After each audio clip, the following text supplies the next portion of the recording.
Professor, what do we know? Which suggests, very rightfully, Have a planet surrounded with thousands of warships. what could be a cultural. Do you hear me?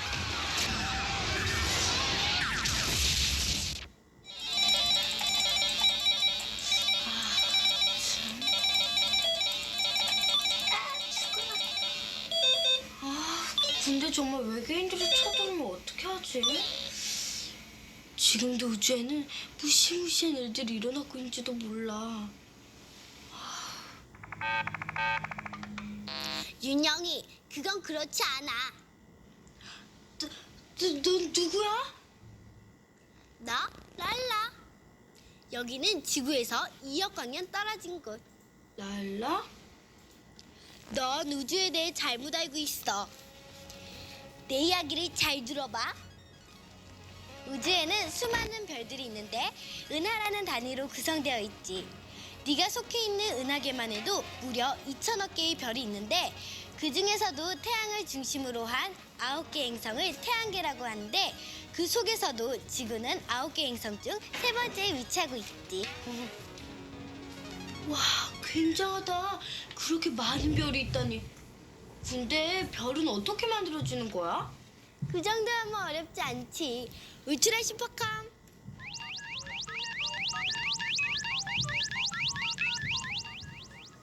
별이 생기고 사라지는 과정은 인간과 비슷합니다.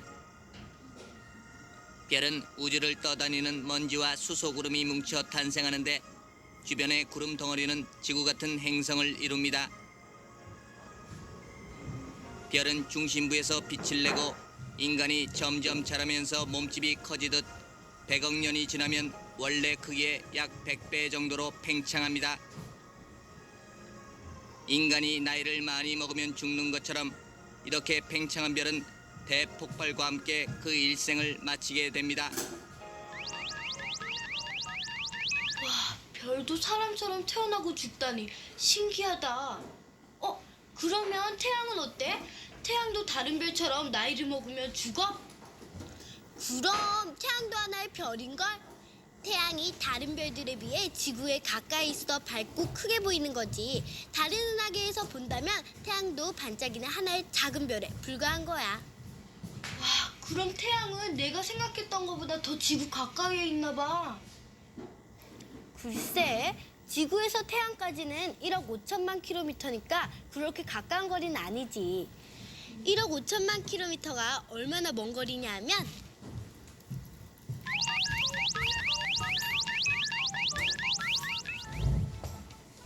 태양과 지구 사이의 거리는 이렇습니다. 시속 150km인 새마을호 기차로 가도 약 114년 하고도 2개월이 걸리고 좀 더 빠른 시속 1000km인 비행기로 간다 해도 약 17년 8개월, 시속이 무려 55,000km인 로켓으로 가도 약 3년 이상이 걸리는 거리입니다. 그리고 태양빛이 지구까지 오는 데는 약 8분 19초가 걸립니다.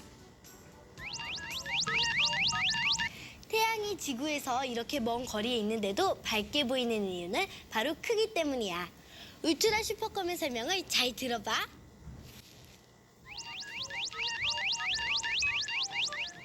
태양의 크기는 이렇습니다. 태양은 반지름만 해도 약 70만 킬로미터인데 이건 지구 반지름의 약 109배나 되는 크기입니다. 지구와 달 사이 거리가 38만 킬로미터인데 태양은 이 거리의 2배나 되는 크기이고 태양 속에 지구를 넣는다면 지구를 130만 개나 넣을 수 있습니다. 와, 굉장하다. 내가 봤을 땐 달이나 태양이나 크기가 비슷해 보이던데? 그리고 또 태양을 직접 맨눈으로 보거나 망원경을 통해서 본다면 망막을 상하게 돼 아주 위험하다고. 태양 관찰은 이렇게 하는 거야. 촛불로 그을린 유리판을 통해 보거나 셀로판 종이나 반쯤 투명한 플라스틱 책받침 같은 것을 통해서 태양을 간접 관찰해야 한다. 이렇게 태양을 관찰해 보면 둥근 공처럼 보일 거야. 영희, 넌 태양이 뭘로 이루어져 있는 것 같니? 글쎄. 아, 그래. 어디서 태양이 용암처럼 막 끓고 있는 그림을 본 것 같은데? 용암이라고? 태양은 수소라는 기체 덩어리로 이루어져 있어. 울트라 슈퍼컴의 설명을 잘 들어봐. 수소로 이루어진 태양이 둥글게 생긴 이유. 둥근 지구 위에 사람이 서 있는데도 떨어지지 않는 건 지구가 끌어당기는 힘인 중력 때문입니다. 태양도 이 중력이 있기 때문에 가벼운 수소 기체가 흩어지지 않고 공처럼 둥근 덩어리를 이룰 수 있는 겁니다. 태양은 지구처럼 단단한 땅덩어리가 아니라 기체로 이루어져 있으니까 로켓을 타고 태양까지 간다고 해도 착륙은 못하겠구나? 물론이지. 그거 말고도 또 다른 이유가 있어. 바로 태양의 온도 때문이지. 태양의 구조는 이렇습니다. 태양의 4분의 1을 자른 모습을 보면 이렇게 생겼는데 태양의 겉표면 온도는 6,000도나 되고 내부 온도는 무려 1,500만 도나 됩니다. 태양 표면에서 검게 보이는 흑점은 온도가 4,000도씨 정도로 가장 낮습니다. 물이 끓는 온도가 100도니까 6,000도면 으이그, 태양에 대해 아는 게 너무 없군. 울트라 슈퍼컴의 설명을 잘 들어봐.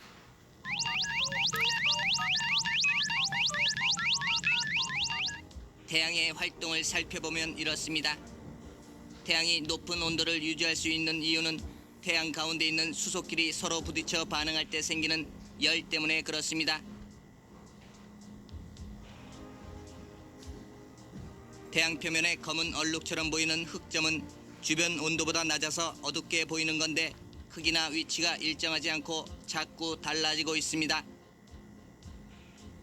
1600년대 갈릴레이가 태양 표면에 검은 얼룩인 흑점이 이동하고 있다는 사실을 알게 되면서 태양도 자전하고 있다는 사실이 밝혀졌습니다. 흑점 주위에는 지구보다 3000배나 강한 자기장이 있는데 태양 표면에서 물질을 분출하는 힘을 통해 태양 바깥쪽으로 자기장이 방출하게 되어 지구에까지 자기장이 큰 영향을 미치게 됩니다.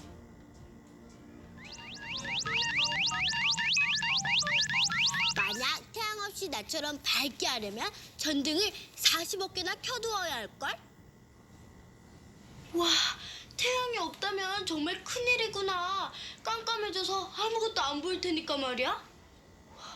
사물을 볼 수 있게 하는 건 태양의 여러 빛 중 가시광선 때문인데 물론 눈으로 볼 수 없는 빛도 있지. 태양 빛에는 이런 종류가 있지. 우선 어떤 물체의 모양이나 빛깔 등을 알 수 있게 해주는 가시광선이 있고 보이지 않는 빛에는 자외선, 적외선이 있는데 여름에 피부가 까맣게 타는 건 바로 자외선 때문이야. 난로 앞에 있으면 따뜻함을 느낄 수 있지. 이렇게 눈으로 볼 수 없지만 몸으로 따뜻함을 느낄 수 있는 빛을 적외선이라고 하는 거야.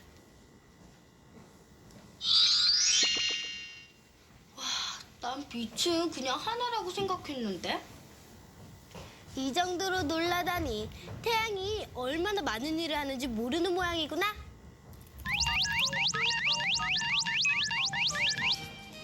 태양이 하는 일은 이렇습니다. 태양 에너지가 하는 일 중 가장 큰 것은 바로 사람들에게 먹을 것을 제공해 준다는 겁니다. 태양 에너지를 받은 식물은 광합성을 통해 사람들에게 산소를 공급하고 또한 이 식물이 동물의 먹이가 됨으로써 사람들이 먹는 음식물이 만들어지게 되는 겁니다. 태양 에너지는 연료를 제공하기도 하는데 오랜 옛날 태양 에너지를 받았던 동물과 식물이 죽어 땅속에 묻히면 석탄과 석유 같은 연료가 되었던 겁니다. 그리고 태양에서 쏟아지는 열은 공기를 이동시켜 바람이나 비를 만들어 지구의 여러 가지 날씨 변화를 일으킨답니다. 또한 지구에서 받는 태양 에너지는 태양 전체 에너지의 20억분의 1밖에 안 되는데 이 에너지를 모아 태양열 발전이나 태양 전지를 만듦으로써 사람들에게 무공해 에너지로 큰 도움을 준답니다.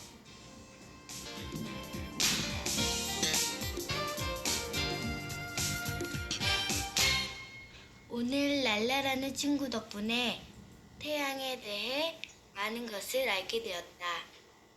난 태양이 그렇게 많은 일을 하는지 몰랐다. 조금 있으면 고마운 태양이 하루 일과를 마치고 조용히 사라지겠지. 그런데 태양계에는 태양을 중심으로 9개의 행성이 있다고 했는데, 그런데 9개의 행성은 뭐지?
이건 태양, 그리고 또 가만! 태양계에는 몇 개 행성이 있다고 했지? 윤영이 9개잖아. 랄라구나! 랄라야, 내가 태양계 그림을 그려야 하는데 9개의 행성 이름 좀 알려줄래? 그 정도면 어렵지 않지. 울트라 슈퍼컴.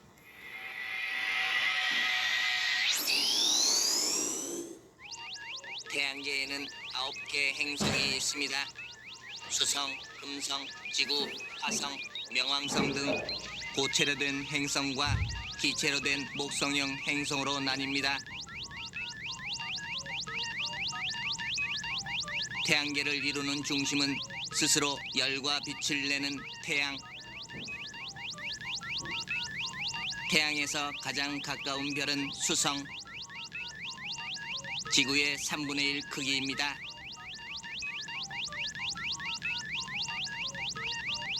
지구에서 가장 밝게 보이는 금성.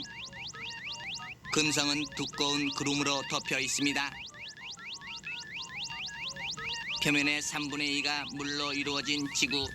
우주에서 보면 푸른 빛의 행성입니다. 화성은 지구의 절반 크기로 대기는 주로 이산화탄소. 5번째 행성인 목성은 태양계에서 가장 크며 기체로 된 대표적 행성입니다. 토성은 암석과 얼음으로 된 큰 고리를 갖고 있습니다. 지구 크기의 4배나 되는 천왕성. 태양으로부터 45km 떨어진 해왕성. 그리고 태양계의 마지막 9번째 행성은 명왕성입니다.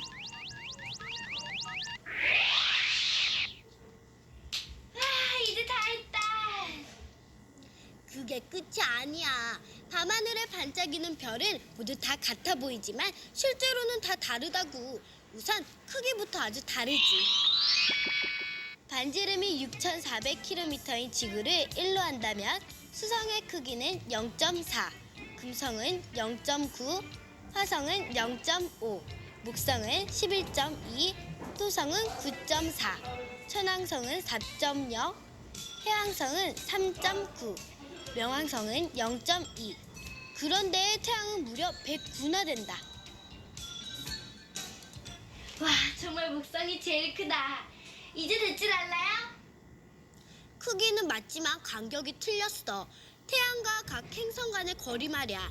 태양에서 지구까지의 거리를 1로 한다면 태양과 각 행성 간의 거리는 이렇지. 먼저 태양에서 수성까지는 0.4, 금성까지는 0.7, 화성은 1.5, 목성은 5.2, 토성은 9.5, 천왕성은 19.2, 해왕성은 30.1, 명왕성은 39.5 정도의 거리에 있지.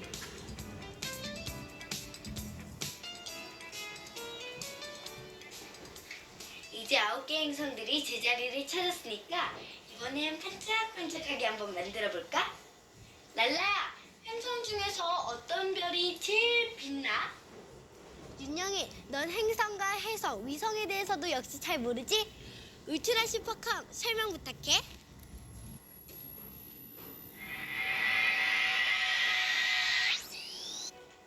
태양계를 이루는 전체는 태양을 비롯해서 9개의 행성과 50여 개의 위성, 그리고 해성, 유성 등이 한 가족을 이룹니다. 태양계에 있는 수많은 천체들은 빛을 낼 수 있는 천체와 그 빛을 반사하는 천체로 구분하는데, 태양처럼 스스로 빛과 열을 내는 천체를 항성이라 하고, 지구처럼 그 빛을 반사하거나 항성의 주위를 도는 천체를 행성이라고 합니다. 또 지구 주위에는 달이 돌고 있는데, 이렇게 행성 주위를 도는 것을 위성이라고 합니다. 그리고 해성은 일정한 주기를 가지고 공전하는 작은 행성으로 머리와 꼬리 부분으로 구성되어 있으며, 대표적인 해성은 76년마다 지구에서 볼 수 있는 헨리 해성이 있습니다.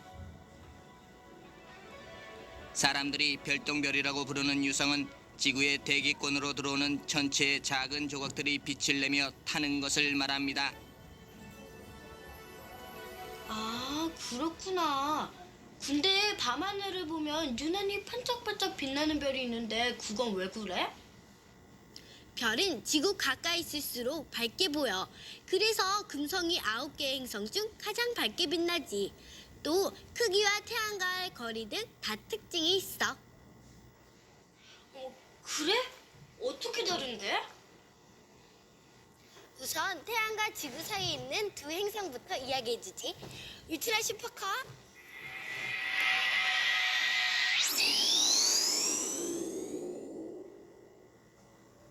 태양에서 가장 가까운 행성은 수성입니다. 태양이 가까이에 있어 낮에는 온도가 400도 이상 올라가고 밤에는 영하 160도까지 내려갑니다. 작은 크기로 중력이 작아 대기는 거의 없습니다. 또한 타원형을 그리며 태양 주위를 돌고 있는데 수성이라는 이름과는 달리 물이 없습니다. 다음은 밤하늘에 가장 밝게 빛나는 금성. 금성은 동쪽에서 서쪽으로 자전하는데 새벽 무렵 동쪽 하늘에서 볼 수 있으며 태양, 달 다음으로 밝아 샛별이라고 부르기도 합니다.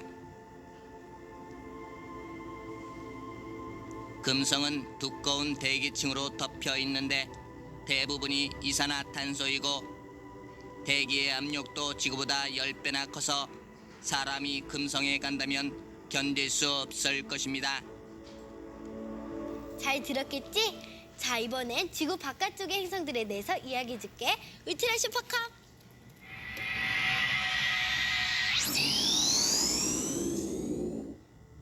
지구의 바깥쪽에 있는 외행성 중 첫 번째인 화성.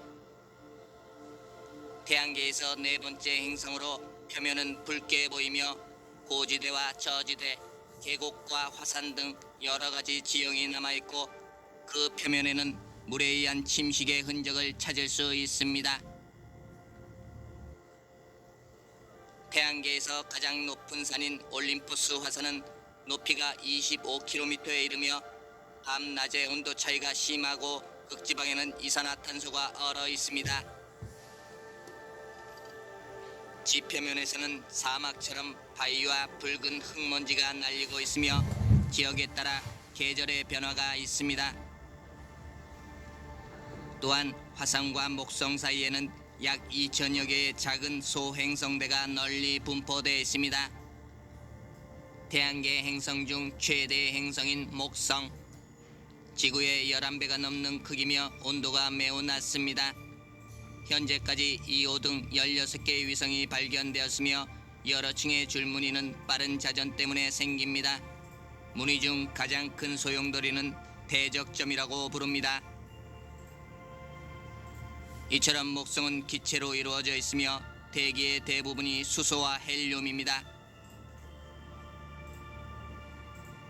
토성은 크고 아름다운 고리를 가지고 있는데 고리는 암석이나 수많은 얼음 알갱이로 이루어져 있고 대기는 수소와 헬륨으로 물에 뜰 정도로 가볍습니다. 굉장하다. 참, 그러고 보니까 해왕성, 명왕성, 천왕성 얘기는 아직 안 해줬잖아.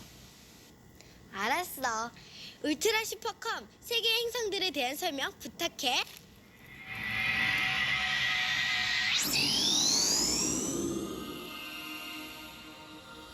여섯 번째 행성인 천왕성.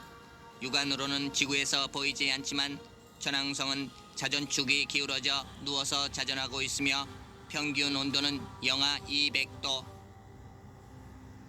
또한 토성과 같은 고리가 있는데 가늘고 어둡답니다.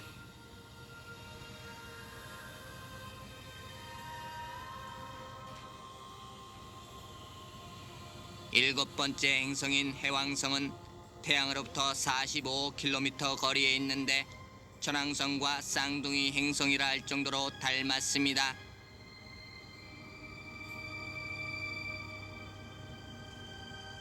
가스로 이루어져 있고 6개의 위성이 있으며 온도는 영하 240도로 태양계에서 가장 차가운 천체로 알려져 있습니다. 명왕성은 태양계 가장 바깥쪽에 있기 때문에 추운 행성입니다. 표면은 고체이며 너무 어두운 행성이어서 저승의 왕이라고 불립니다. 저승의 왕? 와, 왠지 무시무시한데? 근데 랄라야, 그렇게 많은 별들이 있는데도 왜 해가 지면 어두워지는 거야?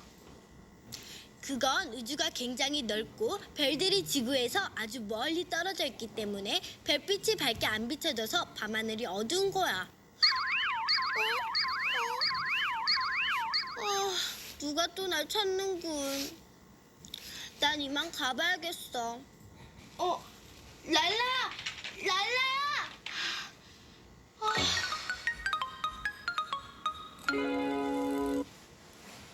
지금은 낮이어서 보이진 않지만 저 속엔 많은 별들이 있겠지? 랄라가 살고 있는 별도 있고 말이야.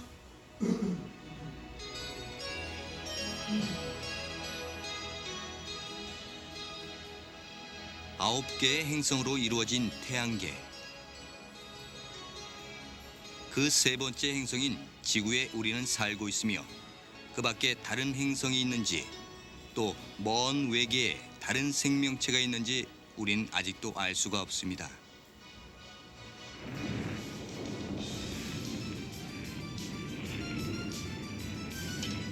우주를 향한 인간의 노력은 1969년 아폴로 11호의 달 착륙으로 첫 결실을 맺었습니다.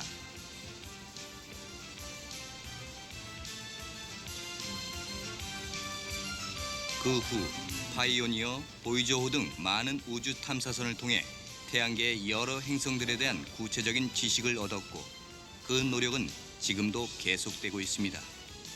이제 뉴턴에 의해 시작된 우주를 향한 인간의 꿈은 유인 우주 왕복선 콜롬비아호를 개발 비행에 성공함으로써 머지않은 미래에 현실화될 것입니다.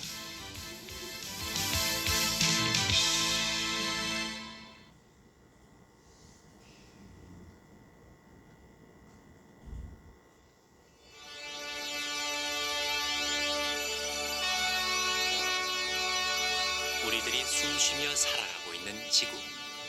높은 산맥과 깊은 바다. 그 속에 생명을 품고 있는 태양계의 유일한 행성. 하지만 우주 속에서 지구는 2천억 개의 별 중에 작고 푸른 한 점에 지나지 않습니다. 마치 바닷속의 물고기가 육지의 세계에 올라온 것처럼 사람에게 우주는 한없는 미지의 세계인 것이죠. 그러나 옛날부터 하늘을 날고 우주를 여행하고자 하는 인간의 끊임없는 도전은 태양은 물론이고 해왕성, 영왕성에 이르기까지 우주의 신비를 한꺼풀씩 벗겨내고 있습니다. 그렇다면 우리에게 남겨진 무한한 가능성의 공간이지만 지구와는 전혀 다른 환경을 지닌 미지의 세계, 우주를 향한 인간의 도전은 어디서 시작됐을까요? 밤하늘을 빛나는 별들은 어떻게 생겼을까? 바로 이런 호기심이 우주여행의 출발점이라고 할 수 있겠죠? 옛날부터 일식이나 월식, 별의 이동 등을 눈으로만 관찰할 수 있었는데요.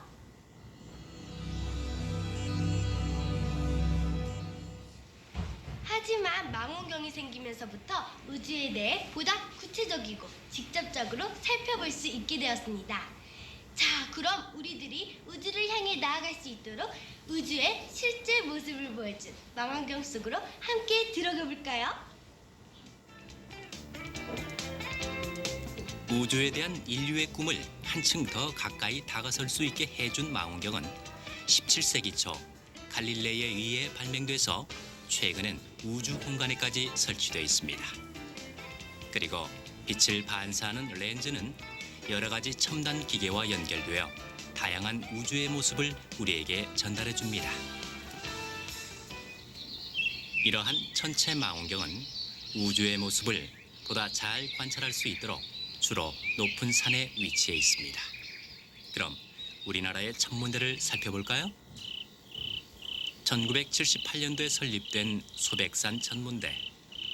이곳은 우리 천문학에서 중요한 위치를 차지하고 있습니다. 별이 내는 빛을 측정해 별을 관측하는 일을 주로 하고 있는 소백산 천문대에서는 직경 61cm의 반사 망원경과 여러 장비들을 통해서 별에 대한 궁금증을 벗겨내는 작업을 하고 있습니다. 또 보현산 천문대에서는 국내 천문학계에서 가장 앞선 설비로 1.8m 반사 망원경을 통해서 우주를 관찰하고 있어요.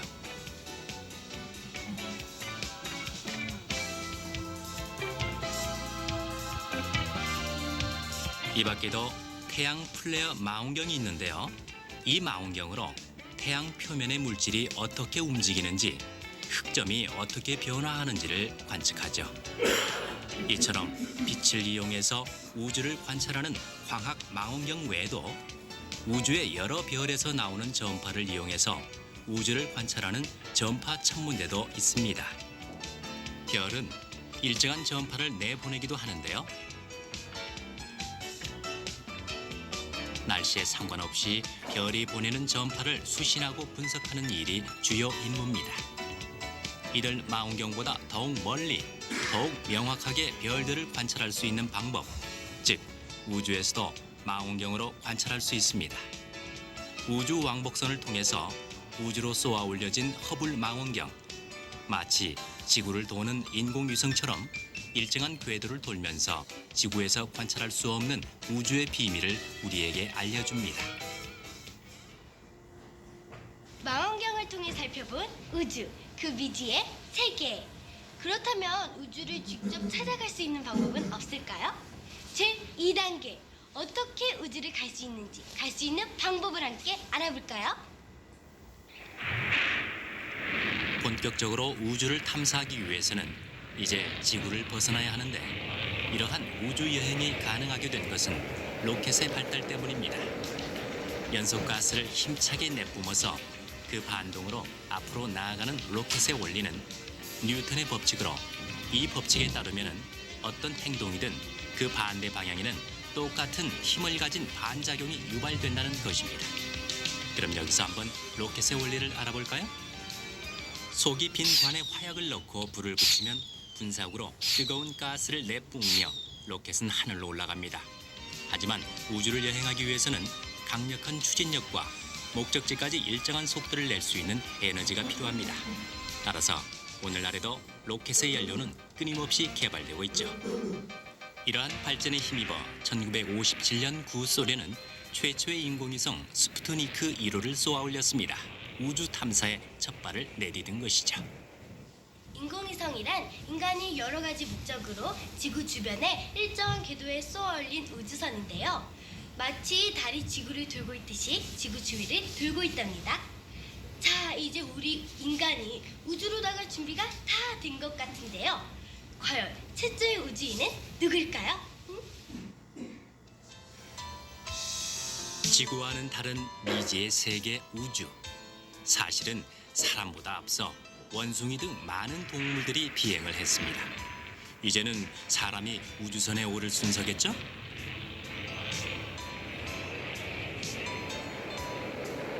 (1961년) 구소련의 최초의 유인 우주선 보스토크 1호가 지구를 한 바퀴 돌고 무사히 지구에 귀환했습니다.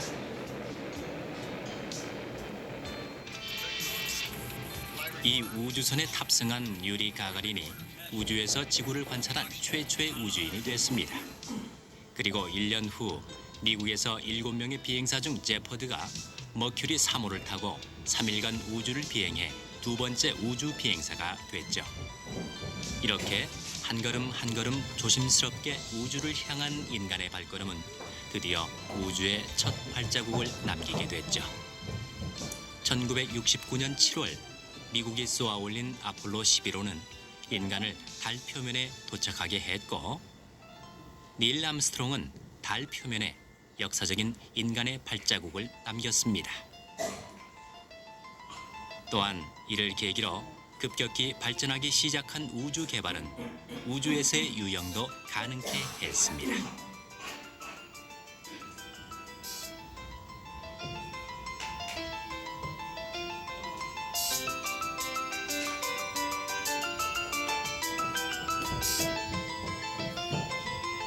한편 1971년 10월 구소련의 소유즈 19호 우주선은 미국의 아폴로 17호와 지구 궤도 위 독일 상공에서 도킹에 성공했습니다.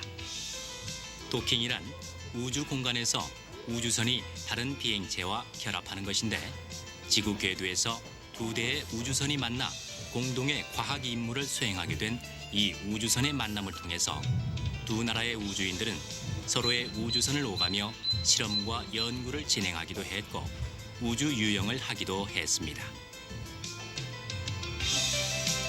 두 우주선의 도킹은 바로 구소련과 미국이 우주 개발에서 공동 발전의 길을 모색하는 계기가 됐던 것이죠.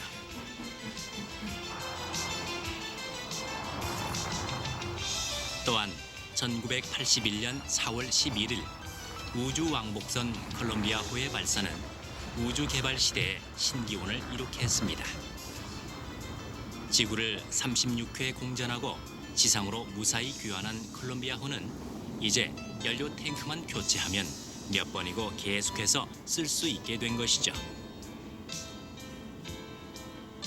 몇 년 후인 1986년 2월 구소련은 우주정거장 미르를 발사함으로써 우주왕복선 시대를 넘어선 우주정거장 시대를 열었습니다. 이곳에서 우주인들은 고장난 위성을 회수하거나 우주의 대형 구조물을 건설하는 등 보다 오랜 시간 동안 우주에서 생활을 하게 됐죠. 그렇다면 우주인들이 되기 위한 훈련 과정은 어떠할까요? 우주인은 지구와 다른 우주에 적응하기 위해 다양한 훈련을 받습니다.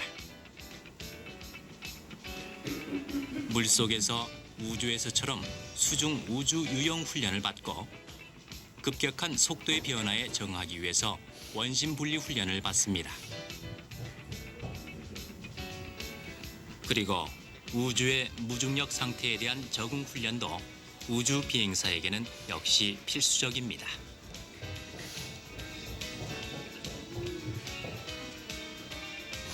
이렇게 훈련을 받은 우주인들이 생활하는 우주 정거장 미르. 여기서는 지구의 아름다운 모습을 볼 수도 있어요. 한 달에 한 번씩 지구로부터 신문과 잡지를 볼 수 있는 이들 우주인들은 먹고 일을 해야 한다는 점에서 지구의 생활과 다를 바 없습니다. 그러나 무중력 상태인 이곳에서는 모든 것이 둥둥 떠다니기 때문에 재미있기도 하지만 한편 특수한 훈련이 필요하죠.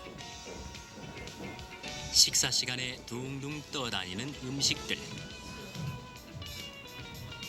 그리고 체력 유지를 위한 운동, 또한 우주에는 버릴 곳이 없으므로 화장실 역시 자체 정화를 거쳐 다시 사용할 수 있도록 특수한 시설이 돼 있습니다. 최근 인간은 우주 탐사에 있어 또 다른 큰 쾌거를 이루었습니다. 1996년 12월 화성에 대한 인간의 궁금증을 풀어줄 패스파인더호가 발사됐습니다.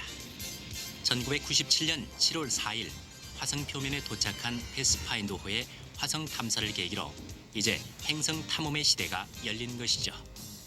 인간을 대신한 지능형 로봇 소저너는 지금도 화성의 여러 정보를 지구에 전달해주고 있습니다.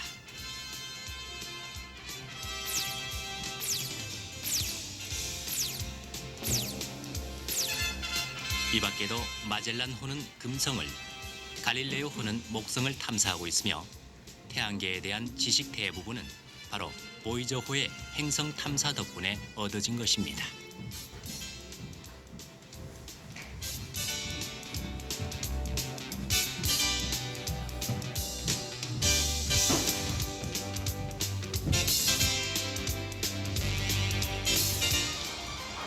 우리나라 또한 이러한 우주 시대와 발맞추어 우주 개발에 나서고 있습니다. 1992년 8월 우리나라 최초의 인공위성 우리별 1호가 발사됐고 이를 계기로 세계에서 25번째로 인공위성 보유국이 됐습니다. 또한 최초의 방송통신위성 무궁화 1호가 1995년에 발사되어 언제 어디서나 통신 및 위성 방송이 가능한 우주통신 시대가 열렸습니다. 이러한 인공위성 등은 21세기를 주도하는 핵심 산업으로 우주에서 많은 임무를 수행하고 있습니다. 전 세계 어디서나 무선 휴대폰으로 통화가 가능한 통신 산업의 발전뿐만 아니라 배나 비행기 항로 확인, 지하자원 탐사, 기상 관측, 환경 오염 감시 등 우리들의 생활에 많은 도움을 주고 있습니다. 이처럼 지구와 우주의 모든 정보가 우주에서 관찰되고 전달되는 우주 시대가 열린 것입니다. 지금까지 망원경, 로켓, 인공위성, 우주선 등등 우주 탐사를 위해 끊임없이 노력한 인간의 발자취를 살펴보았는데요. 자,